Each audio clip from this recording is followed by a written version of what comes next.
হাদির কাছে যাব, হাদির কাছে বলবা। বলছিলাম যে তুমি কি চিড়িয়াখানায় যাবা? বাঘ ভাল্লুক কয়েকদিন আগে বলছি যে দেখাবো তোমাকে অনেক কিছু।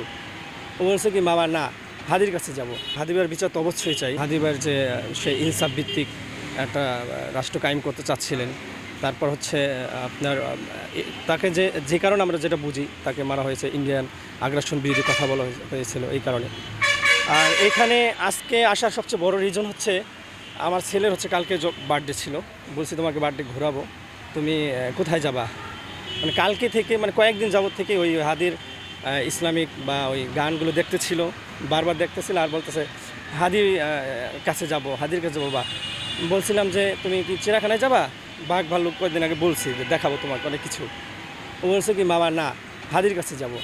ঠিক আছে, এই জন্যই আর কি আজকে নিয়ে আসা। এই জন্য চিড়িয়াখানায় জানি এখন বারবার বলতেছে বাবা আমাকে ভিতরে নিয়ে যাও, হাদির কাছে নিয়ে যাও। এই কারণে আর কি নিয়ে আসা। আসলে এখনও যেতে যাচ্ছে যে হাদির কাছে যাবে। আমি বলছি শুয়ে আছে, তুমি দোয়া করো বাবা, সে তো মারা গেছে। না, তার কাছে যাব।